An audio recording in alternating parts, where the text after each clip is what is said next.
Hello and welcome to the latest webinar in our series of webinars on the Planning Networks for Nature on breeding waders.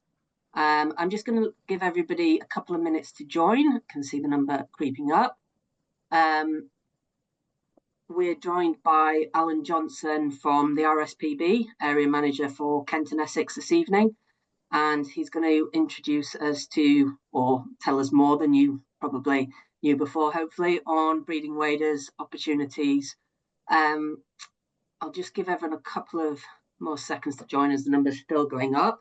As is usual with these webinars, we won't be able to see you, but you can pose questions in the Q&A box. And at the end of the session, there'll be time for us to answer some questions. So you can either raise your hand or put your questions in there, and then we'll come to you at the end of the session. As I mentioned before, this is a webinar on the Planning Networks for Nature. Hopefully you're all members, but if not, please check out the Kent and Sussex Planning Networks for Nature. Right, the numbers stop going up, so I think we'll crack on because I think we've got plenty to get through. So Alan, over to you.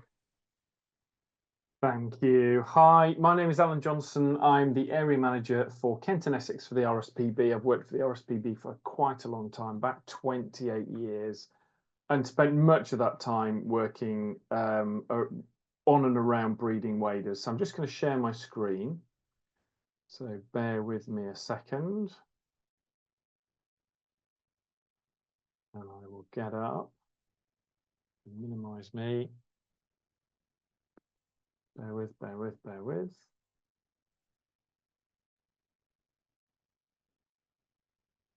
Cool. Right. Heather, can you just confirm that you can see all the slides? I can see all the slides. You're kind of whizzing through them at the moment. Yeah, looks all good. Because I started at the end rather than the beginning. Looks right. Good.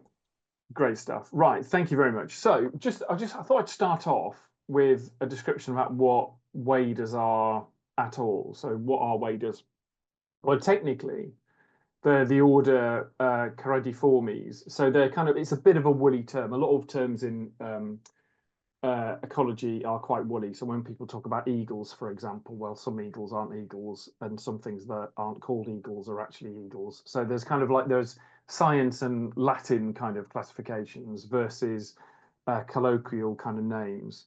And waders is a little bit like that. So they're in an order that kind of includes gulls as well. So there's a bit of confusion around that.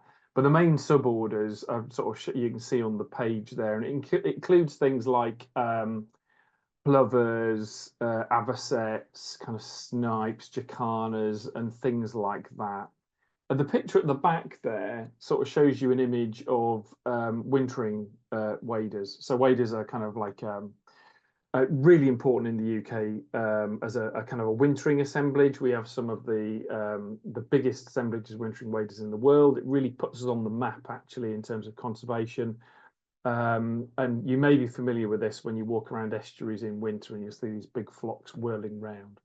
So we're kind of familiar with those, but this is really about breeding waders. And this is the kind of a large part of what we do as an organisation, is we manage habitats for breeding waders and try to sort of save breeding waders and create new habitats for breeding waders. In the winter, they're all kind of other people's breeding waders. They come here and they kind of feed on our estuaries, but we also have some really important populations of breeding waders. And this includes some things that you may be familiar with. So this is a ringed plover, breeds on shingly type habitats. They're really kind of in trouble at the moment because of disturbance.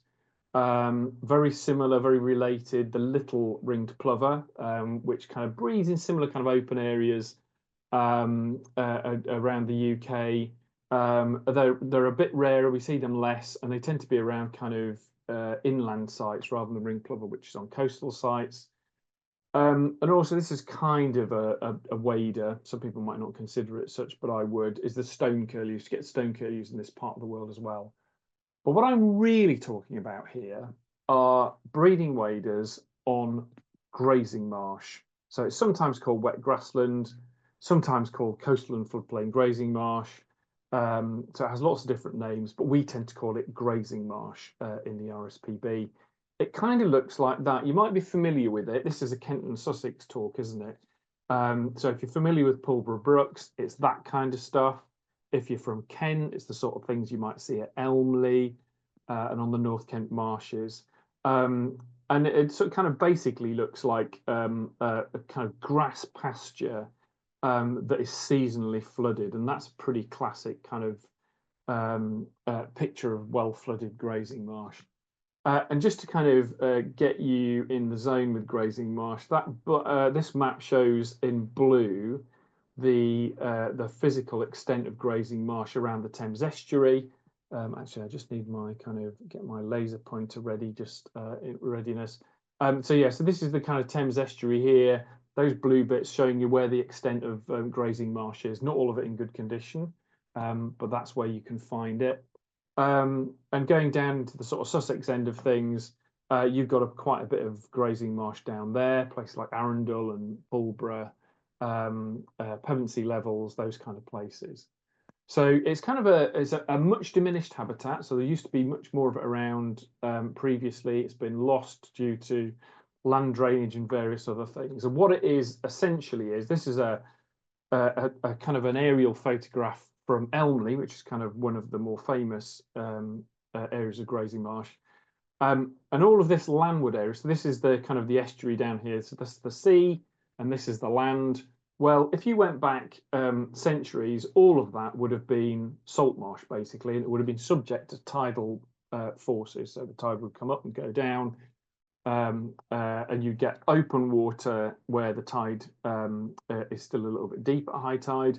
Then as it starts to get shallow, you get all this mud flat, and then it would start to get higher still, and you get this kind of this really important salt marsh habitat around the edge of it.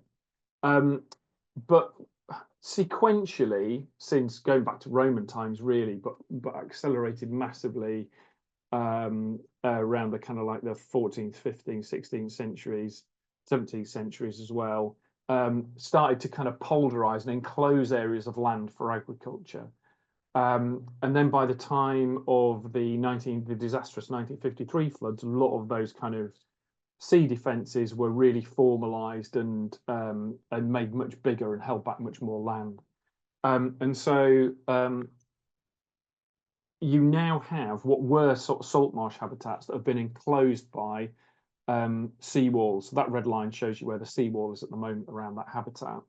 But it kind of retains, because the salt marsh habitat had a lot of channels and little kind of runs through it. So the tidal process created all these little kind of rivulets and interesting kind of topography. Closing that in from the sea left a lot of that topography. So all of these little marks that you can see on here are basically remnants of that original salt marsh habitat.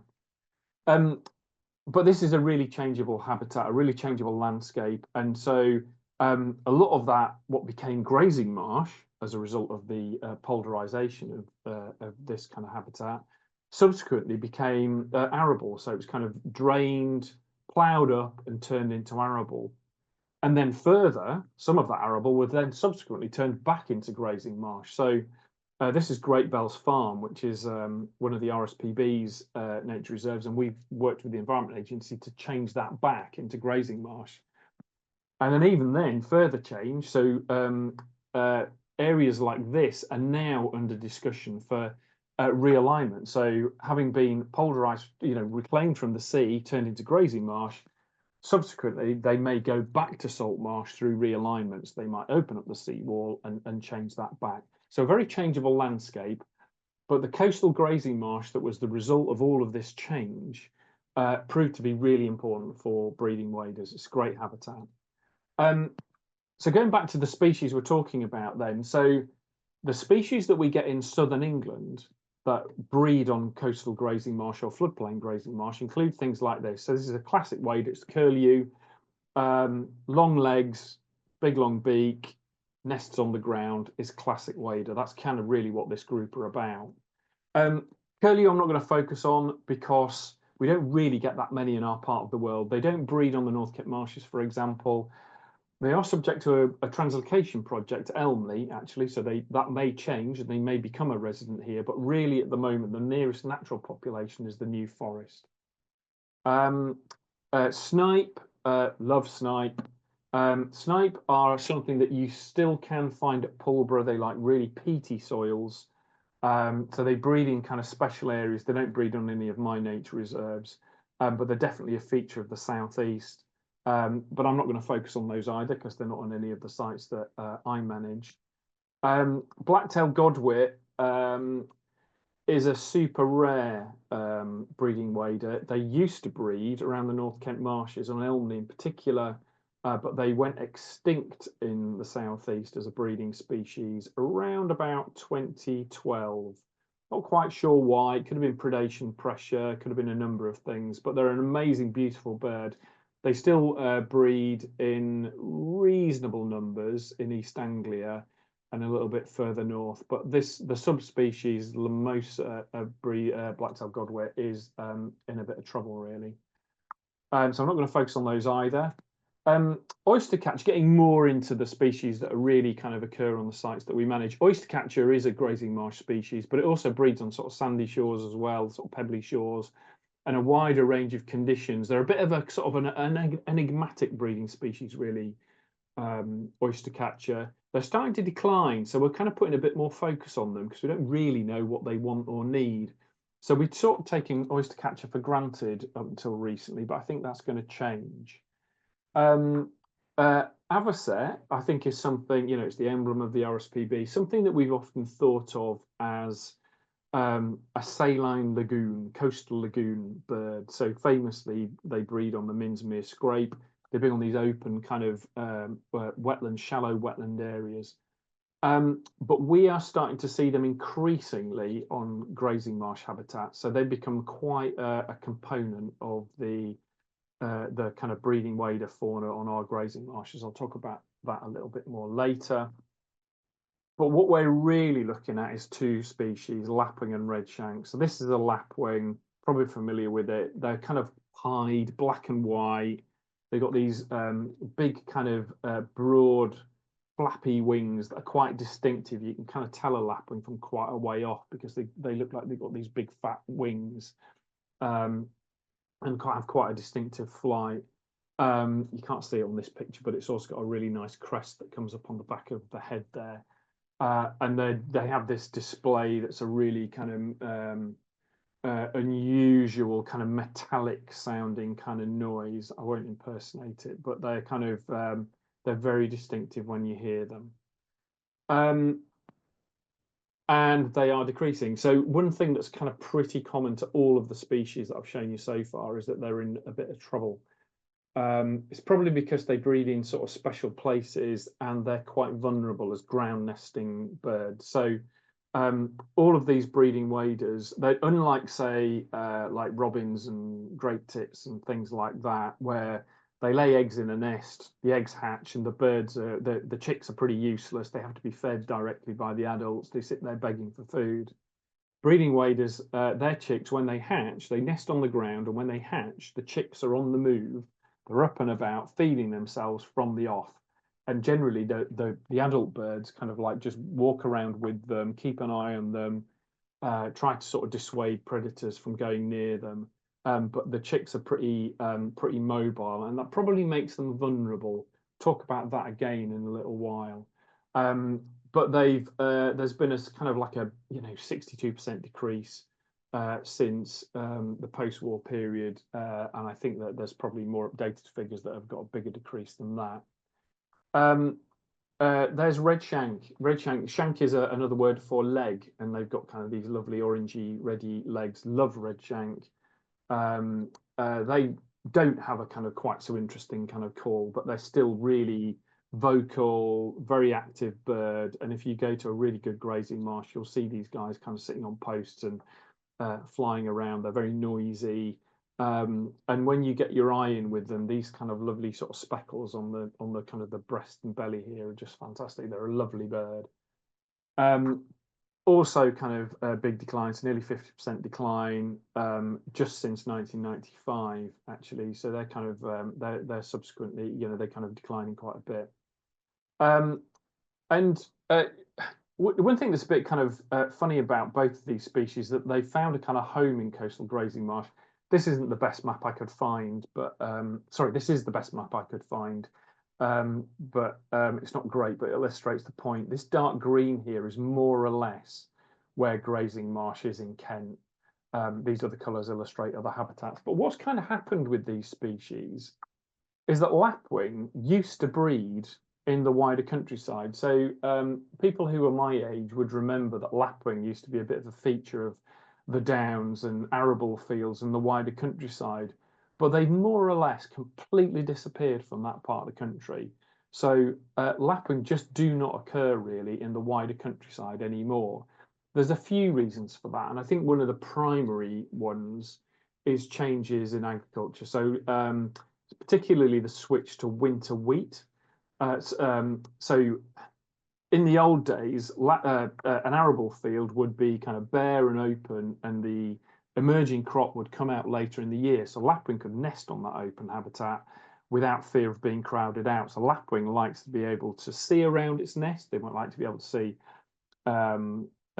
predators coming, and so they need an open kind of short sward so that you can see around them. But the switch to winter wheat meant that by the time the breeding season came round, you'd often have quite high kind of crops, and so the birds would just not breed in it. So lapwing kind of bailed out of the wider countryside and concentrated on these open grazing marsh habitats. And redshank sort of like have suffered from a similar squeeze on the other side of the seawall. So sea level is rising, the availability of salt marsh that isn't inundated by high tides is kind of decreased quite markedly. So actually there are quite only a few redshank that breed on salt marshes around the Thames estuary than there used to be. So there aren't that many places for them to nest that don't get washed out by these high tides. So similarly, redshank have kind of started to move into grazing marsh habitat as well. So two species that are a bit more widespread have been kind of concentrated into grazing marsh habitat because it's got stuff that suits them both. And the kind of things they need, so thinking about what redshank and lapwing need, well, they need a few things, but the basic one is they need grazed kind of grasslands. So as discussed, they like a relatively short sward, grass sward, so that they can see around, they can see predation, and it's the sort of habitat that they like. Cows are the favourite grazing animal. So what they both really like is a mixed sward. So bits that are open, really quite short, but also tussocky bits and slightly longer bits. They like a varied, heterogeneous grass sward, and it gives them everything that they want from that habitat. If you graze grasslands with sheep, then there's a risk that they nibble it all down and it becomes really uniform, like a golf course. And lapwing are all right with that, but redshank don't really like it. Whereas a cow like rips the grass sward, it rips the grass with its tongue, and that tends to kind of create quite a varied kind of structure that all of the birds like. So redshank, for example, kind of sometimes lay their eggs near the base of a grass tussock, whereas the lapwing tend to sort of like lay it on a kind of slightly more open bit of grassland. So cows are the best thing really, but creating that grass sward is really important. It's quite difficult to do this because of changes in the economics of farming. A lot of farmers are under real pressure, so guaranteeing good grazing at the right time of year has become really, really tricky recently. And if you lose control of your sward, then you can make it completely unsuitable for breeding waders. So there's a really testy, difficult, tricky time early in the breeding season. So lapwing redshank start nesting around about March time, a little bit earlier now sometimes because of a changing climate. And the grass really sort of bolts and starts to go in kind of May. So we're often looking at the grass and waiting for the time to get the cows on and getting enough cows to come in to graze it down to get the right sort of sward structure is a real fine art. And spotting that moment is one thing, but having the ability to actually bring the cows on is another. So grazing and getting it right is really, really tricky. We tend to do that. We've got the hang of that now in the RSPB. And then you need water. So that's the next thing that you need. So And the primary reason for this is a food source. So, as I mentioned earlier on, the former salt marsh habitat that is now grazing marsh has still got those remnant kind of surface features, and that's great because in winter it'll rain, fill them up with water, and you end up with this kind of what we call rills in our part of the world, foot drains in other places, but they're kind of these sort of surface features within the fields that the birds really zone in on. And it creates this really kind of nice patchwork of water across the fields. I'll show you some better images later on. And that does a couple of things during the year that are worth noting. The first thing is that water sort of pushes earthworms closer to the surface of the water, and it makes them accessible as a food source. And that's something that early in the season is super important for adult lapwing and redshank to get them into breeding conditions. So you'll see birds kind of like poddling around in the fields and kind of like finding worms or leather jackets, kind of crane fly larvae, that kind of thing. So really important for getting them into good condition. The bodies of water themselves are usually sort of like pretty empty of invertebrates at that time because they've just been created by winter rain.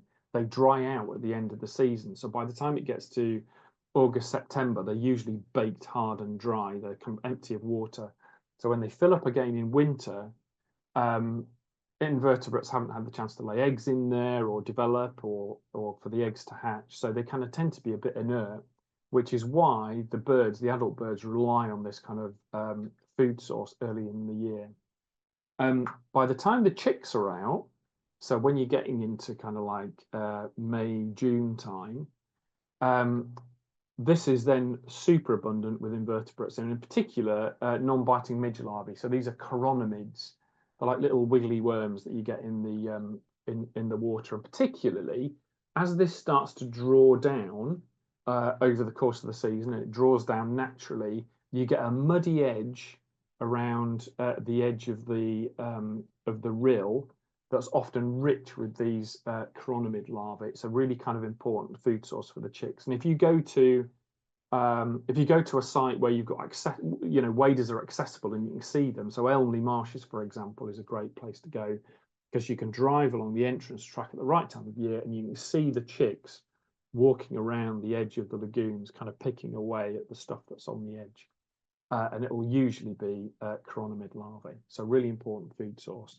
One of the things that we're kind of like working on at the moment is how we accommodate the needs of avocet, because as I said, these are ephemeral. They kind of dry out at the end of the year. So at the start of the year, they don't really have much in the way of food to feed on. Avocet, which are becoming an increasing feature of grazing marsh, as discussed, don't feed on earthworms. They're a bit too big and they're not geared up. They've got like really fine bill for sort of like feeding in water and kind of picking up small invertebrates. So they can't really cope with earthworms. So there's not a lot for them at the start of the year.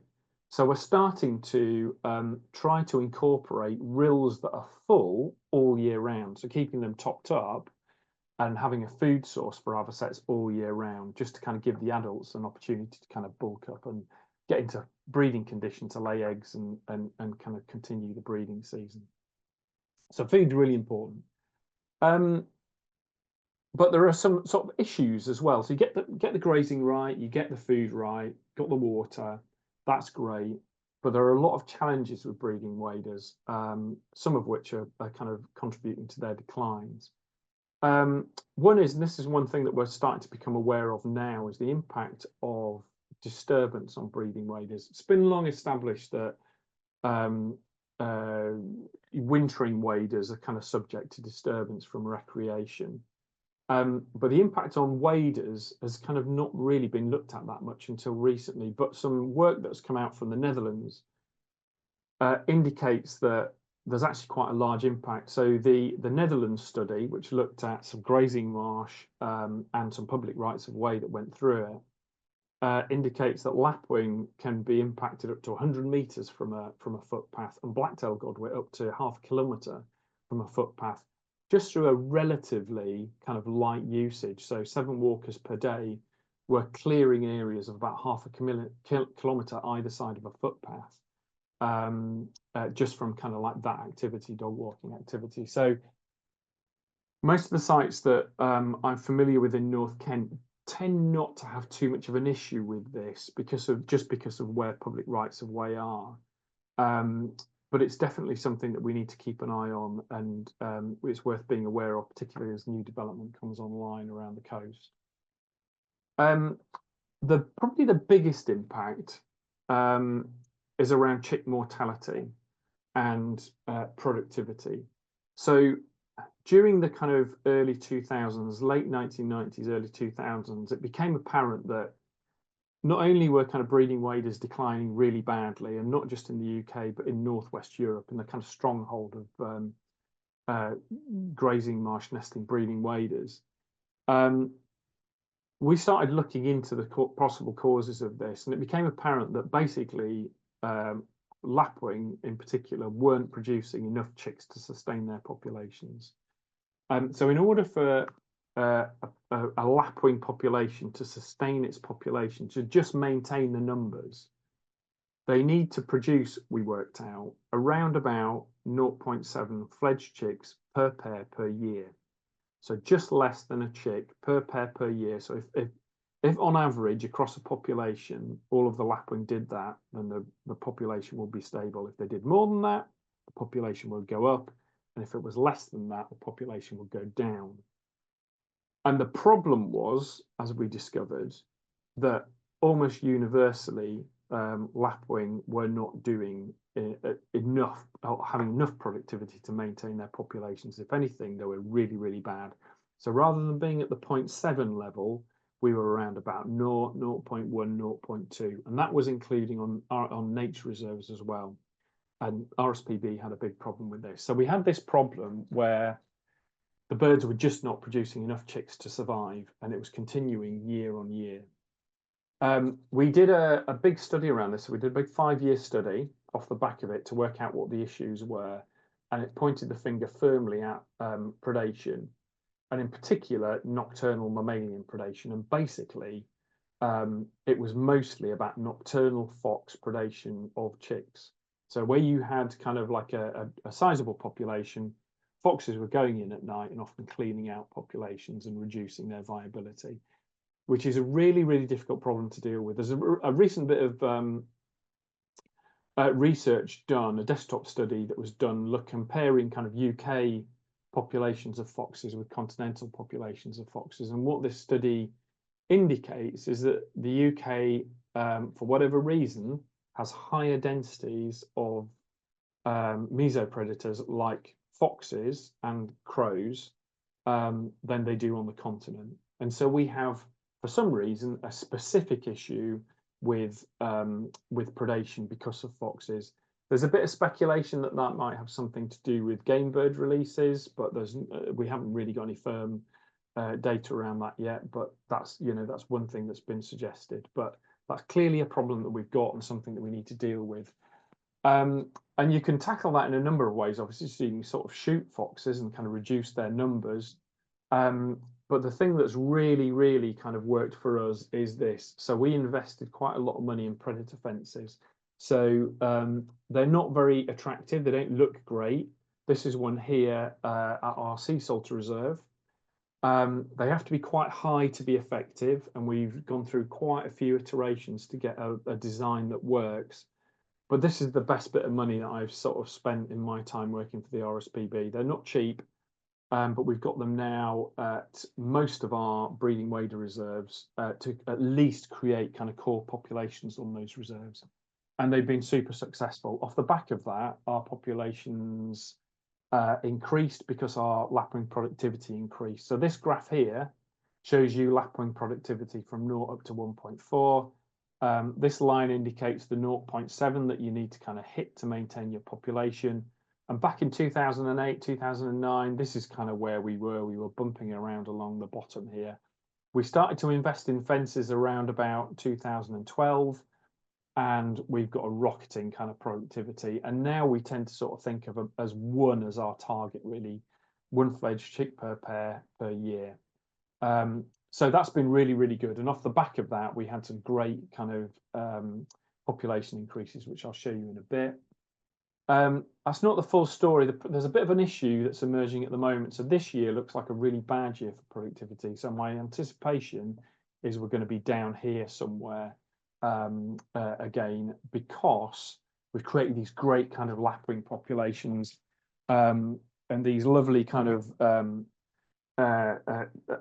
chicks running around, and inevitably something's going to kind of try to get in on the action.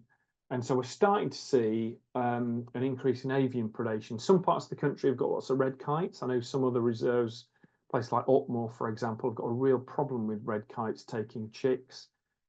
In our part of the world, certainly in Kent, we haven't really got them yet. They're around and about. They're starting to get a foothold, but when their population starts to build, I think we'll start to see that impact on grazing marsh. Other species like marsh harrier are starting to have an impact. Carrion crows, peregrines, kestrels, lapwing and redshank are vulnerable to quite a few things. So we're just going to have to keep innovating around this to keep them going, keep those populations going. Also, sort of rather unusually, geese are starting to have a bit of an impact as well. I guess the thing is that if you create a really sort of predator-free area using a predator fence, other species are going to start to sort of like use it and kind of take advantage of that. And so we've got a lot of feral geese like grey-lag geese and Canada geese, which are starting to use these areas. And because they're sort of like big and they waddle around, they're kind of trampling eggs and kind of having an issue, creating a kind of an issue around that. So that's another thing that we're going to have to deal with. One of the things, the big things that we've been doing, and we've been very busy with this, is creating and restoring habitat for breeding waders. So it's the best thing you can do, really.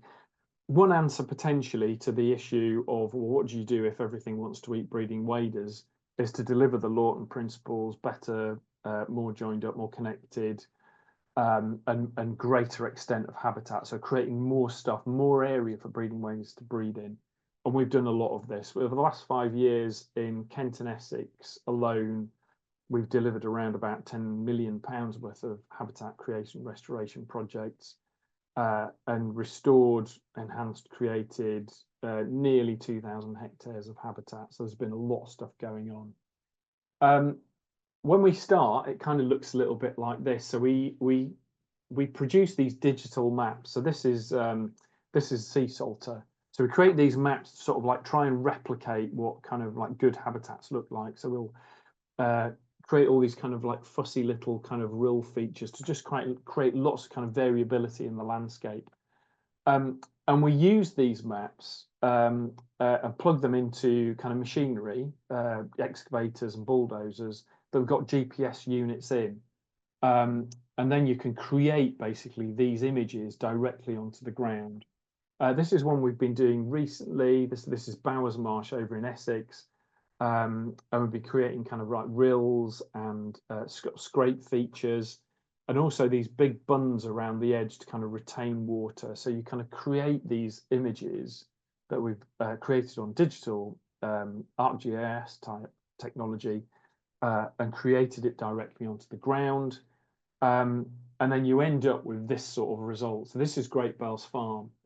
And the result here is an almost exact replica of the original kind of ArcGIS planning map that we created for this site. And we basically nicked some of these designs from Elmley. So one of the best sites for breeding waders in the UK is Elmley Marshes, and it's got these really kind of intricate kind of rill systems. And we kind of took images of them and replicated them at Great Bells Farm. And Great Bells has been super successful. It was an arable field previously, and it went from having about I think it had no pairs of lapwing and redshank when we started, and within about 5 years had about 60 pairs of each. So it's been a really successful project. That's one of the gratifying things about working with waders, is you can get really good results really, really quickly. These are some of our recent results for redshank. I won't kind of put all of the graphs up, just to sort of save a bit of time. But as you can see, this graph shows since 2013 the increase in redshank year on year on these sites. No data for 2020 because of COVID. but it's going up and up. And I think 2025 is probably going to level off a little bit because of the productivity issues that we've got. But you can kind of see that it's the combination of putting fences in, creating new habitat, and restoring sites is kind of, you know, resulting in these big increases on RSPB reserves. And as a result of all of this, some of the reserves we've now got in Kent and Essex have amongst the highest densities of breeding waders in England of any of the RSPB reserves that we've got. So these ones in yellow, Great Bells Farm, Rainham, Shorn, High Marshes and Old Hall Marshes, these are all Kent and Essex sites compared to other grazing marsh sites in England. So we're right up in the top 10 in terms of densities, pairs per kilometre squared. So it's a real success story. This is a map of breeding birds of wet meadow. This is something that happened last year and the year before, and is an attempt to try and kind of survey all of the grazing marsh around not just our part of the world, but the whole of England, actually. And it's kind of produced this really, really interesting map, this heat map that shows where all the waders are. And so this gives you a bit of an indication of where the sort of success stories are. And the thing is this, one of the takeaways from this survey was that pretty much all the breeding waders are on nature reserves of some description. So all of those red dots are RSPB reserves, except for this one here, which is Elmley Marshes, which is managed by the Elmley Conservation Trust, and is one of the best places in the UK for breeding waders. Get away from the nature reserves and the densities are much, much lower. So there's a real problem there. So we're going to have to work with farmers to kind of improve those off-reserve areas and get them up to the same standard as the reserves, because, you know, we're not going to save waders and we're not going to save nature just by managing nature reserves.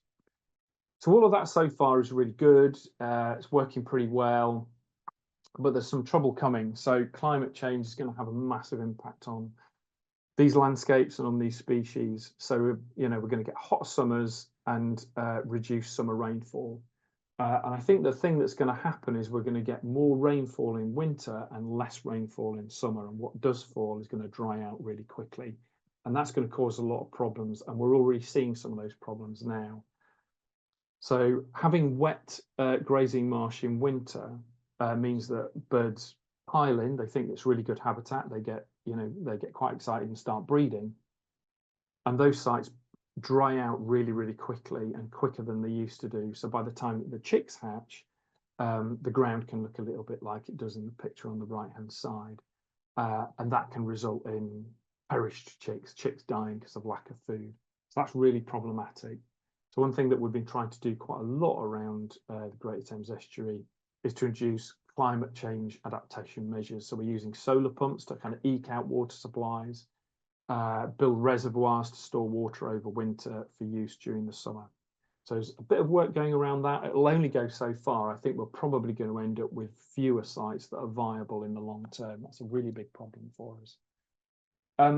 Some more climate change impacts, actually, a slightly different one this time, which is the species assemblage is going to change. So that picture on the right-hand side is taken from the European Climate Atlas, and what that sought to do was to use a bit of data and what we know about the habitat preferences of various species in Europe and work out, digitally kind of model how those populations are going to change over time with different climate change scenarios.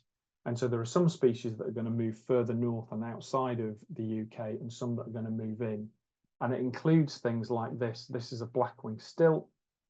They've started to kind of slowly start to move into the UK, or at least very least try to kind of nest here. And they've started doing that on a more regular basis, including around the southeast. So it's one to watch out for. They're quite vulnerable. They've got these really kind of extraordinarily long legs, and they've got quite choosy habitat requirements. But I suspect that within 10 years, there'll probably be a regular breeding species around the southeast. In response to climate change, we've been looking at what species like blackwing stilt are likely to need in the future. So trying to sort of adapt our habitats from just a lapwing and redshank focused kind of habitat into something that will accommodate a broader range of species, just being realistic about what's likely to come here and providing a stepping stone for species from the continent to kind of migrate north. And we've been visiting sites on the continent and kind of taking notes, and it kind of looks like what those species need is much more variability, bigger areas of habitat, more dynamism, and basically for them to be a bit scruffier, actually. This is the Lac de Grand Leur in France, with lots of kind of scrubby habitat around these kind of nice, lush kind of wet areas. And it's full of species like blue throat, purple heron, and little bittern, so a different kind of assemblage of species, and a lot of them are starting to move in now. We're seeing lots of different species kind of move into the UK, particularly at sites like RSPB's Ham Wall, where they've got great white egrets and little bitterns and various other things that are starting to move in, all these continental species. And we're starting to incorporate this into the design of our site. So this is the kind of recently acquired, or relatively recently acquired, Worth Marshes Reserve, which is near to Sandwich. This bit here is known as Minnis Bay. This is the Blue Pigeons area, and this is Willow Farm. But all of this makes up the Worth Marshes Reserve. And we've got another digital design for this as well. This is the digital design for Minnis.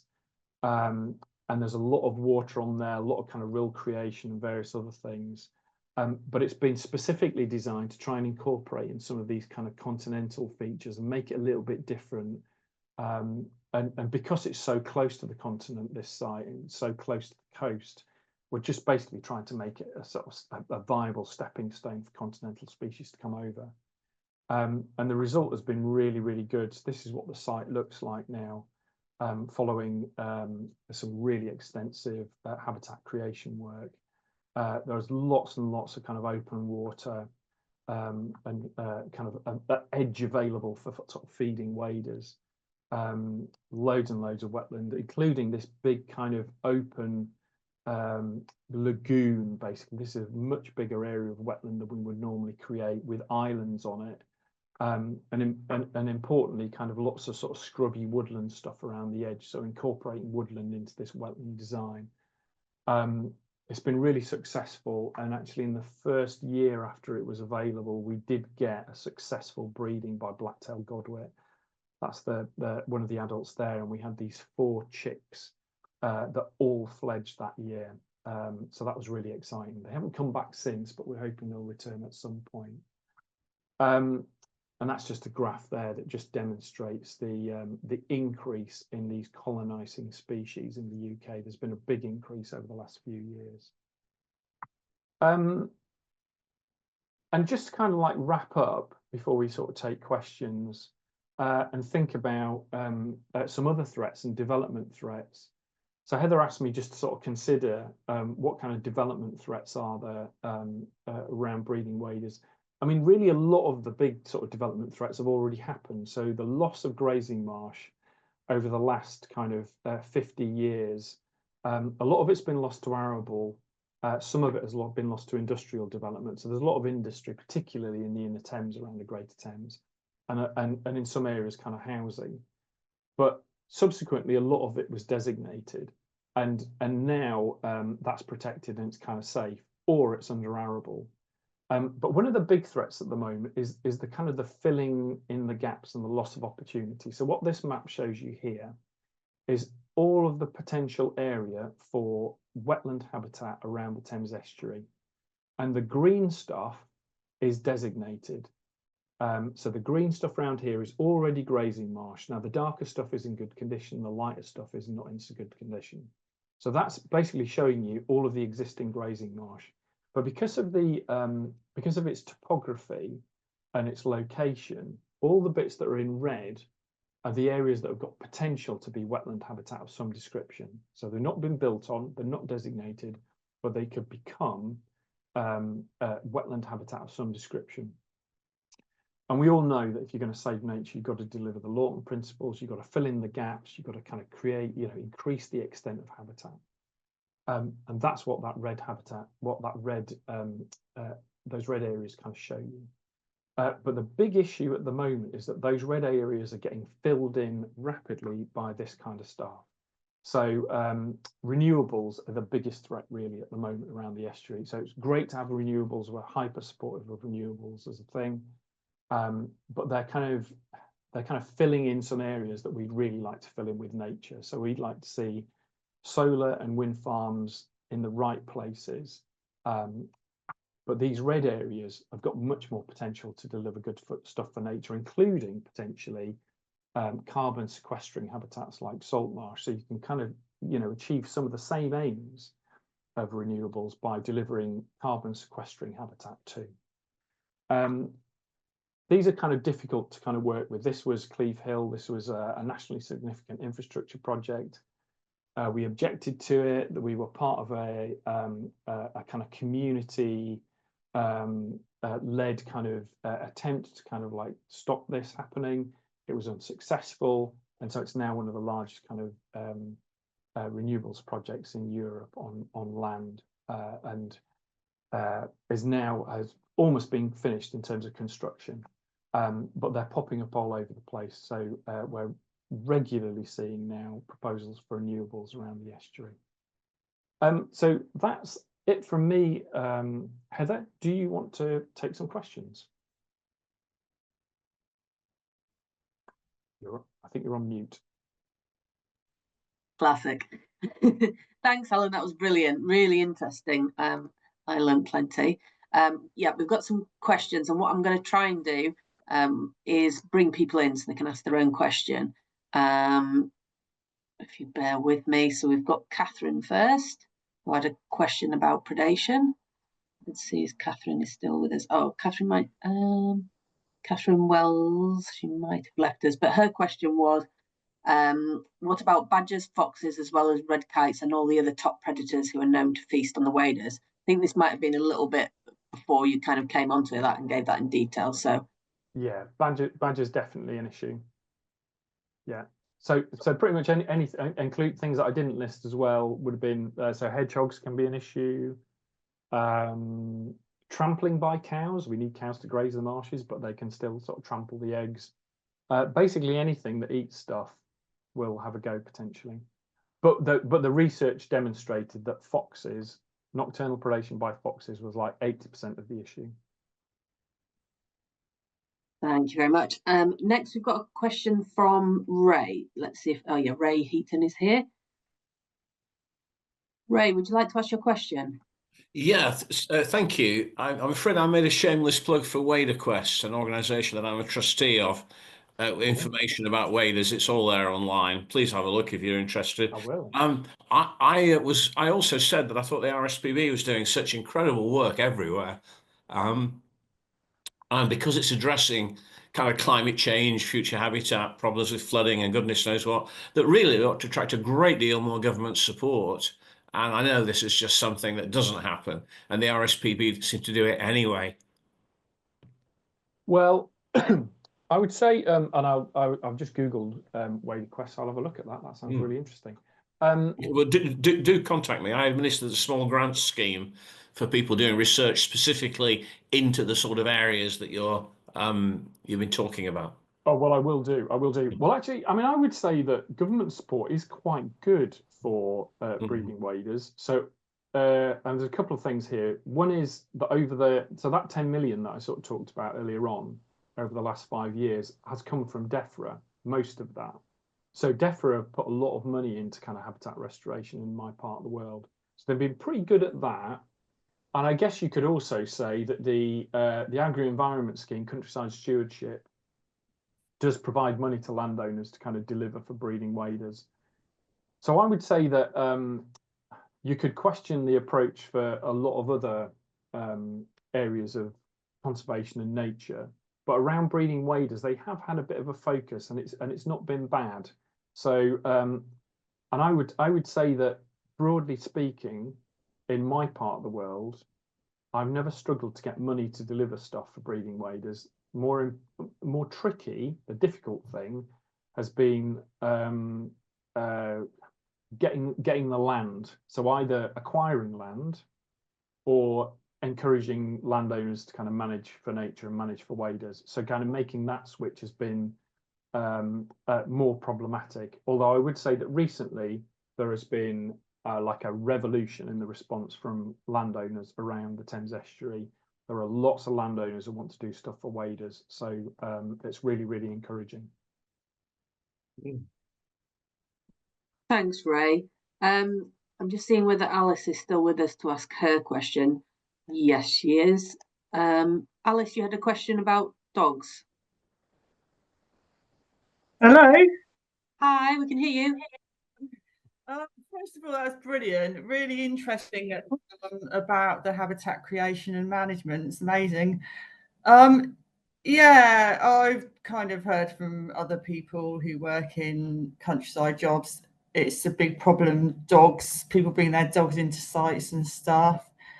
I don't know how that can be managed without offending everyone so much. It's yeah. Well, do you know what? It's kind of like it's been a conversation for years and years and years as one of the biggest and most difficult to solve problems in UK conservation, and it's come up again because there's a study coming up, I think, that's got some more definitive kind of data around the impacts of dogs. I've not seen it yet, but it sounds like there's some more sort of research coming out that kind of points the finger a little bit more. It's a really big issue, and it's a very difficult issue to solve. I mean, I think it's more of a problem, I have to say, in woodlands, heathland type habitats than it is on grazing marsh. It certainly is on coastal areas as well. Big issue on coastal areas, coastal disturbance. On grazing marsh itself, in my experience, the grazing marsh habitats that I'm aware of and the ones that are particularly good tend to be, you kind of can't get onto them. They're inaccessible, which is bad for people, but good for the birds. So there's usually a ditch around the edge of it that means that it's quite difficult to get on. So I think that's a bit of a saving grace for a lot of grazing marsh. But yeah, Right, thank you. Really difficult problem. Yeah. Thanks for your question, Alice. George, I think you were next with your hand up, and then we'll come to Richard. Do you have a question, George? Yeah. There seems to be lots of gaps, like on the map that was showing grazing marsh and breeding waders. So east of Sheppey, there didn't seem to be anything really. And there's lots of grazing marsh through the Stour Valley. And just this year we had oyster catchers nesting on arable fields, and we get lapwings nesting on the arable fields down on Minster Marshes and ash levels.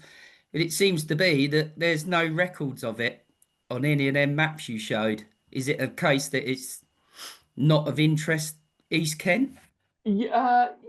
Well, I mean, so you do occasionally get breeding lapwing and arable, and they are occasionally successful, but they not in significant numbers like they used to do. So it used to be quite a common farmland bird in the old days. Do you know what? I would say that map is as much about where we're focused as it is anything else. So yeah, definitely Thanet has got lots of potential. I think we focus on the North Kent marshes and the Essex marshes because a lot of it is designated, and you've got something to work with, and you've got a lot of landowners who, I guess, if you're a farmer and you're managing a piece of grazing marsh that's designated as a triple SI, you've got relatively limited options about what you can do with it. And tapping into agri-environment to deliver for breeding waders is one way of kind of making it viable, commercially viable. So you've got a lot to work with and a lot to start with. So that's why we're focused on the estuary. There are definitely areas on Thanet that I've got potential for breeding waders, and I know that sort of like Stud Marsh has got some lapwing still, and there are little bits and pieces. But another thing that sort of slightly mitigates against doing stuff on Thanet, George, is that if you've got like grade 1 arable, if you wanted to create new habitat, for example, on land, it would be quite hard to do that on grade 1 arable because of cost, but also just because it's not necessarily a very popular thing to do for food security reasons. We tend to work on land that is a lower grade of arable. Does that make sense? It does, but we're in high level stewardship. We created 48,000 square meters of scrapes for over in wintering waders. Nice. We weren't actually allowed to create areas for nesting waders. We weren't allowed to put islands in and features where they would nest. Ooh. I mean, we've got loads and loads of stuff for wild birds down in Kent, but it just seems to be everything I look at, East Kent seems to be forgotten when it comes to wildlife.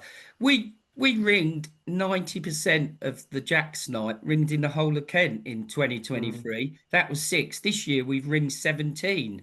It's a fantastic place for overwintering waders, and we should have breeding waders. Where did you say your patch was? Sorry, Minster Marshes. Minster Marshes. Right. Okay. But Yeah. there Okay. Yeah.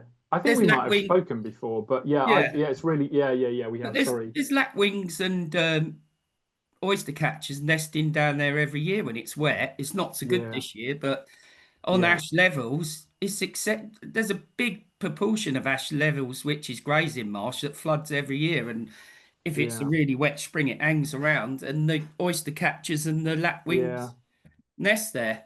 There are definitely some really good bits down there, aren't there? I mean, from an RSPB point of view, to be perfectly honest with you, we have in the past spread ourselves too thinly and tried to sort of like cover too much stuff. So we're now trying to focus in manageable chunks. And in my patch, that's the Greater Thames Estuary. And if we tried to do too much, we'd just kind of we wouldn't do it very effectively, I think. But yeah, no, I completely agree. Minster Marshes is great. Yeah, thanks. And thanks for flying the flag for Thanet, George. It's one of my things that I constantly say to Alan about not forgetting Thanet. I love Thanet. Love Thanet. I think we've just got time for one more question, and then any other questions I'll take away and we'll respond to those when I post the recording of today's session. So there's a question from Richard here. Let's see if he's still on the call. Here he is. Richard, would you like to ask your question? Yeah, sure. Can you hear me okay? Absolutely. Lovely. Thanks, Alan, first of all. It was really interesting. And I've put in the question there. I'm old enough to remember going down to the marshes near my place, which is in Pevensey near Eastbourne, when I was a kid, and seeing dozens, if not hundreds and hundreds of lapwing on Pevensey marshes. And now we just rarely see one or two. But in terms of a question, I just wondered, is there any collateral benefits at all for birds or wildlife when those renewables are put in place, such as solar panels? They're often protected sites, private land, and I wondered if you'd seen anything like that, or have any idea about how to work with those people to get some benefit from them. Yeah, it's a really good question. I think that I think the first thing to say is that renewables shouldn't go on. I'm looking at Heather here, but they shouldn't go on designated land anywhere. In fact, that would be I don't think that's happened. Sure. But what they do is they go on areas they're adjacent to, or are, as I said earlier on, it's kind of the lost opportunity. So you kind of like Cleve Marshes could be an amazing kind of wetland, but it's not now. It's under solar farms. So we lost that battle, but there is a benefit to it. Obviously, there's the benefit that you get kind of energy and energy security and kind of reduced carbon, etc., etc. But actually, the arable that was there before was pretty intensive and would have been sprayed and kind of intensively managed. So it was pretty poor for wildlife, really. Now that there's a solar farm there, it's much less intensively managed around the panels. So my assumption, and this is very much an assumption, is that the ditch network around there will be in better condition, and there'll be more opportunities for invertebrates and some bird species. So there is a bit of a trade-off around that. I would be of the view that it would be better to not have the solar farm, to put the solar farm somewhere else, and to have created some amazing kind of wetland habitat in that location. That would be my kind of preference. But having lost the battle and now finding ourselves with a solar farm, I mean, I walk out there quite regularly, and although it's a bit annoying to look at, I'm relatively comfortable with it now. I've made my peace with it. Sure. Thank you. Thanks, Richard, for that question, and a really big thank you to Alan for that really interesting presentation. For anybody who would like to catch up on anything extra, or for anybody that wasn't able to make it tonight, we will be circulating the recording of the webinar tonight. I would just flag that, again, if you're not already members of the Planning Networks for Nature, there's lots of resources on there, including lots about Save Minster Marshes, which George is heavily involved in and is at a critical stage at the moment. And also just to flag that our next webinar is on coastal recreational disturbance, which I know we touched upon regarding the dog walking and impacts on the coastline. So that's on the 17th of July. So if you'd like to come along then, we will look forward to seeing you. Otherwise, if you have any questions, please post them on the network. And again, thanks for joining us this evening, and a big thanks to Alan.